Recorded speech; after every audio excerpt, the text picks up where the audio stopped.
ಈಗ ನೋಡ್ರಿ, ಭಗವಂತ ಅಂತವನು ಯಾವ ಪ್ರಾಣಿ ಪಕ್ಷಿ ಪಶುಗಳಿಗೆ ಇರ್ಲಾರ್ದಂತಹ ಮಾತಿನ ಶಕ್ತಿಯನ್ನ ನಮಗ್ ಕೊಟ್ಟಾನ್ರಿ.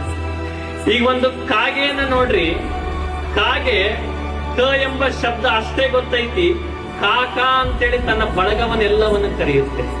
ಕೋಗಿಲೆ ಕುಹು ಎನ್ನುವಂತ ಶಬ್ದ ಅಷ್ಟೇ ಗೊತ್ತೈತಿ, ಎಷ್ಟು ಇಂಪಾದ ಧ್ವನಿಯನ್ನ ಕೂಗುತ್ತ. ಒಂದು ಮನೆಯಾಗಿರ್ತಕ್ಕಂತ ಸಣ್ಣ ಕರು ನೋಡ್ರಿ, ಸಣ್ಣ ಕರು ಅಂಬಾ ಅಂತೇಳಿ ಕರೆದ ತಕ್ಷಣ ತಾಯಿ ಆಕಳು ಹಗ್ಗ ಹರ್ಕೊಂಡ್ ಆ ಆಕಳು ಮುಂದೆ ನಿಂದಿರುತ್ತೆ. ಬಾಯಲ್ಲಿ ಇರದೇ ಇರುವಂತ ಮೂಕ ಪ್ರಾಣಿಗಳು ಒಂದು ಎರಡು ಪದ ಅಷ್ಟೇ ಗೊತ್ತಿದ್ರು ಕೂಡ ಎಷ್ಟು ಚಂದ ಜೀವನ ಸಾಗ್ಸಾಕತ್ತಾರ. ನಮಗ 49 ಮೂಲಕ್ಷರ ಗೊತ್ತೈತಿ, ನಾವು ದೇಶಕ್ಕೆ ಮೂಲ ಆಗಿವ್ರಿ. ನಮ್ಮ ಮಾತು ಹೆಂಗಿರ್ಬೇಕಪ್ಪ ಅಂತಂದ್ರೆ, ಇನ್ನೊಬ್ಬರ ಮನೆಯ ಬೆಂಕಿ ಹಚ್ಚುವಂತ ಮಾತಾಗ್ಬಾರ್ದು, ಇನ್ನೊಬ್ಬರ ಮನೆಯ ದೀಪ ಹಚ್ಚುವಂತ ಮಾತನ್ನ ನಾವು ಆಡ್ಬೇಕೆನ್ನುವಂತ ತಿಳುವಳಿಕೆ ನಮ್ಮಲ್ಲಿದ್ರೆ ಸಾಕು.